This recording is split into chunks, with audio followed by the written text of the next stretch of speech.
26वां अध्याय 3 से 4 पदों के बीच में हम देखते हैं आइसाया यशाया की पुस्तक उसका 26वां अध्याय और 3 से लेके 4 पदों के बीच में हम देखेंगे There are people who want to degrade you, आपको हराना मांगते हैं, पर मसीह में धैर्यता के रूप में आगे बढ़ना हमारी बहुत जरूरत है, या बने रहना हमारे लिए बहुत जरूरी है। जिसका मन, हाँ बोले जोर से, बोले रजिस्टर पढ़ो जोर से। जिसका मन तुझ में धीरज धरे हुए है, हाँ उसकी तू पूर्ण शांति के साथ रक्षा करता है, क्योंकि वे तुझ पर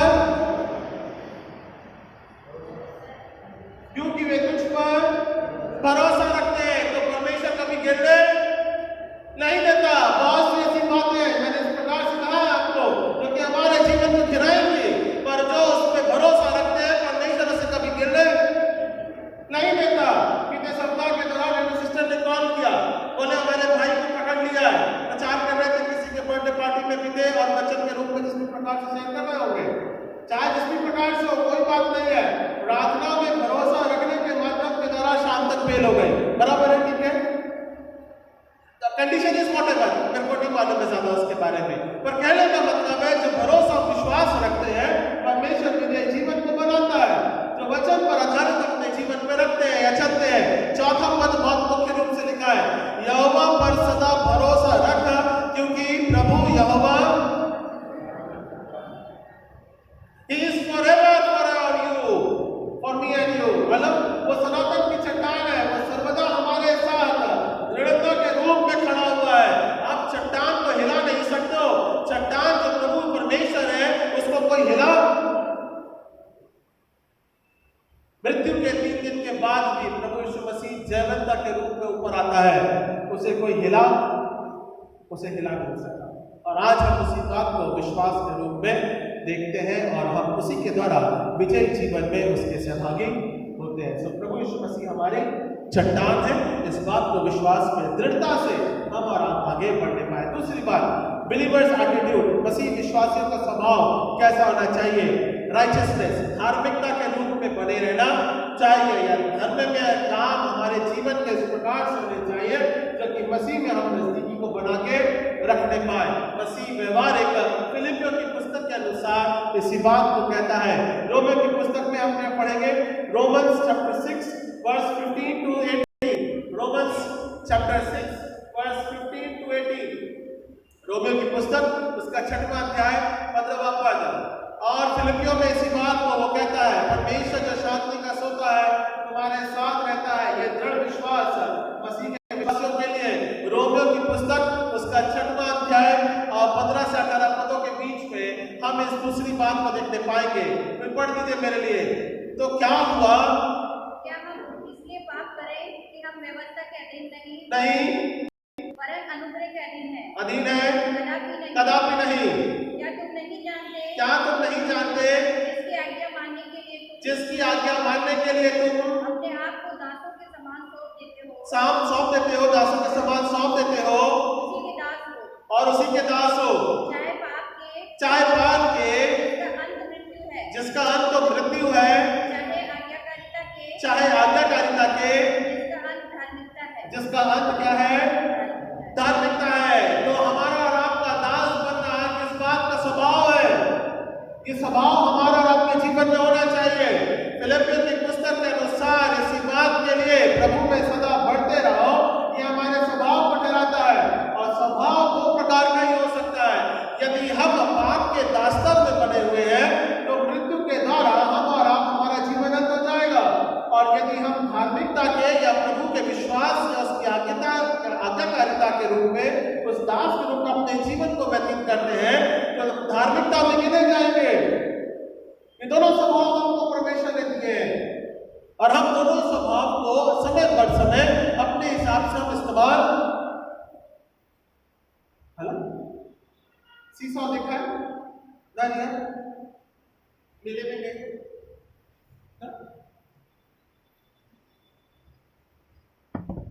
बहुत ढेर सारा बड़बड़ा दिया, पता नहीं समझ में आया। सुबह पता नहीं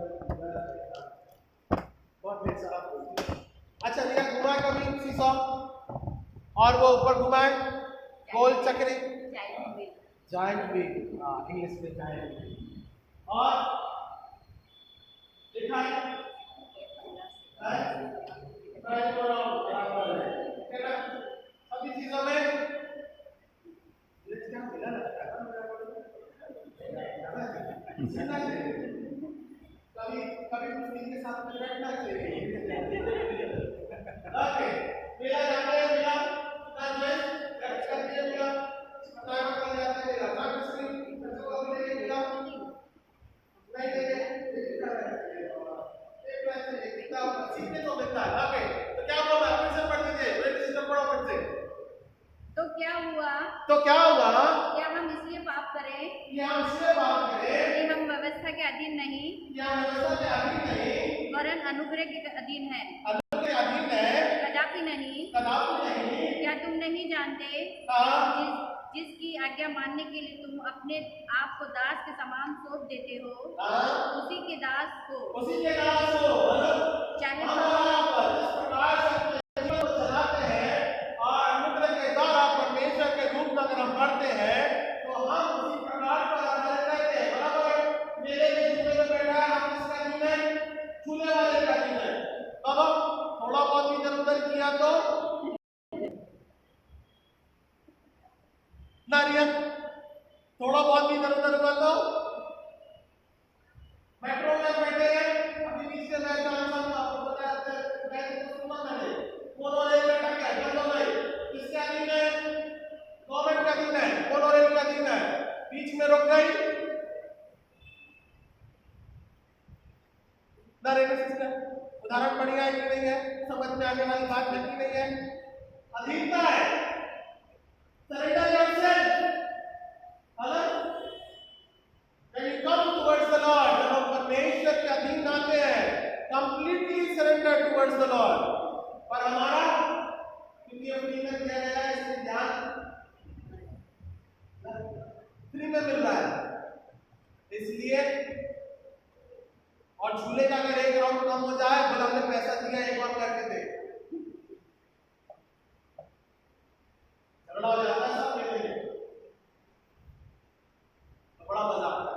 सीखो क्या बोल रहा है परमेश्वर का वचन, वहां पे क्या बताना मान रहा है, हम क्या सीख पाते हैं।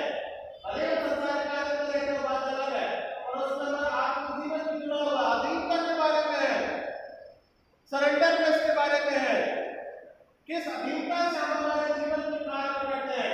यदि हम संसार के अधीनता में कार्य करते हैं तो पाप और दासत्व के रूप में हमारा जीवन अंत होगा, और यदि हम धार्मिकता के कार्यों के रूप में उसके परमेश्वर की आज्ञाकारिता में अपने जीवन को सरेंडर करते हैं तो हम आत्मिक जीवन में बढ़ेंगे।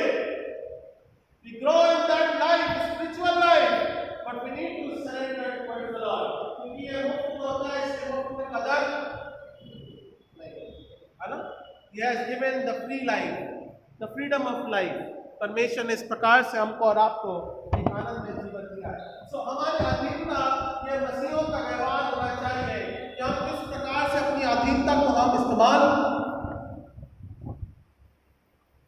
That is the second attitude, उसे कभी खोने,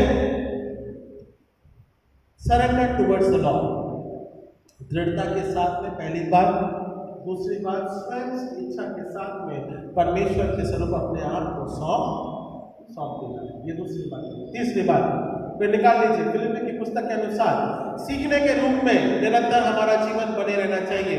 फिलिप्पियों की पुस्तक में यहाँ पे पौलुस हमको और आपको मसीह के रूप में सीखते और बढ़ते रहना, उसके अधीनता में बढ़ते रहना बहुत जरूरी है। लर्निंग एटीट्यूड होना चाहिए, सीखना और समझना बहुत जरूरी है। जब तक बच्चा सीखेगा नहीं, निरंतर कहीं ना कहीं रोज बरोज स्कूल जाना पड़ता है, गौरव को उठना पड़ता है, परीन को उठना पड़ता है, मुझे उठना पड़ता है, रोज सुबह बच्चों को भेजना पड़ता है, टिफिन में अच्छा नाश्ता देना पड़ता है। क्यों? क्योंकि बच्चे सीखे, है ना। They should learn something from every day of life. हर एक सब्जेक्ट, हर एक विषय उनके लिए बहुत जरूरी है, क्योंकि हर एक चीजों के द्वारा कहीं ना कहीं वो डिफरेंट फील्ड में वो काम आएंगे, उनका जीवन भटकेगा नहीं फिर, है ना। इस प्रकार से उन्हें परिपक्व हम बनाते हैं। रोज बरोज वो सीखे स्कूल में जाके किसी न किसी कारणवश में, और इसीलिए हम बोलते हैं कि स्कूल भेजो भैया, स्कूल जाओ ताकि तुम सीखने पाओ, तुम्हारा संसारिक जीवन बढ़ने पाए, उपलब्धि में बढ़ने पाए। इसलिए पौलुस कहता है फिलिप्पी की पुस्तक के अनुसार मसीह में बने रहो, निरंतर सीखते रहो, आत्मिक वचन में बढ़ते रहो ताकि तुम मसीह में बने रहने पाओ। सो लर्निंग एटीट्यूड होना बहुत जरूरी है। मसीह व्यवहार में कहाँ मिलेगा? पहला तिमुथियुस को बोल रहा है पौलुस तिमुथियुस को बोलता है, पहला तिमुथियुस उसका 4था अध्याय, 1 Timothy chapter 4 verse 9 to 13। तिमुथियुस को पौलुस बोल रहा है सीखते रहो, बढ़ते रहो, है ना। पहला तिमुथियुस उसका 4था अध्याय 1 Timothy chapter 4 verse 10 to 13 क्या लिखा हुआ है? चैप्टर 4 पहला तिमुथियुस चैप्टर 4 चौथा अध्याय 10 से लेके 13 पदों के बीच में हम देखेंगे क्या लिखा है। क्योंकि हम परिश्रम और यत्न इसलिए करते हैं कि हमारी आशा उस जीवते परमेश्वर पर है जो सब मनुष्यों का, जो निज करके विश्वासियों का उद्धार करता है। इन बातों की आज्ञा दे और सिखाता। तो सीखने और सिखाने में, दोनों में अपने जीवन को बनाए। तिमुथियुस को बोल रहा है, पौलुस बोल रहा है तिमुथियुस को, तू सीखने में और सिखाने में, दोनों में अपने जीवन को बनाता रहे। क्यों? कोई तेरी जवानी को तुच्छ ना समझने पाए, पर वचन और चाल चलन और प्रेम और विश्वास और पवित्रता में विश्वासियों के लिए आदर्श बन जा। जब तक मैं ना आऊं तब तक पढ़ने और उपदेश देने और सीखने में लौलीन। हेलो, पौलुस किसको बोल रहा है? तिमुथियुस को समझा रहा है। सीखने में और समझाने में और मसीह के विश्वास की दृढ़ता में, मसीहियों के स्वभाव को इसी प्रकार से बनाए रखना, मसीह के साथ उसकी संगति में बने रहना बहुत जरूरी है। सीखना बहुत जरूरी है। That should be the believer's attitude। विश्वासियों का स्वभाव सीखने और समझने में हमारे लिए बहुत जरूरी है, क्योंकि ये वचन ही है जो कि निरंतर हमारे साथ में इस पृथ्वी में रहते हुए और इस पृथ्वी के ऊपर केवल वही जाएगा और कुछ दूसरा हमारे साथ नहीं जाने वाला, है ना।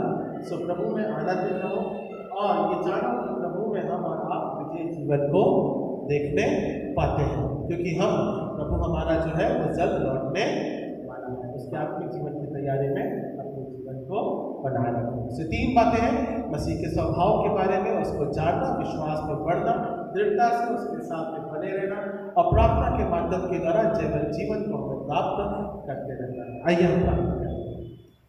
महाराज पिता परमेश्वर, आपके नाम को अपना धन्यवाद देते हैं पिता, इस समय के लिए, आराधना के लिए, महिमा के लिए, स्तुति के लिए पिता, ताकि पिता परमेश्वर हमारा बढ़ना, हमारा उठना बैठना चलना पिता मसीह में हमारा ठहरने पाए पिता परमेश्वर। निरंतर तुझ में हम फोकस या पिता परमेश्वर अपने जीवन को दृढ़ता से देखते हैं, ताकि पिता परमेश्वर कहते हैं कि प्रभु यीशु मसीह हमारा उद्धार करना पिता, तेरे वचन को हम सीखने पढ़ने पाए और आत्मिक जीवन में पिता हम अपने जीवन को पिता ठहराते कि हमारा प्रभु यीशु उद्धार करता है।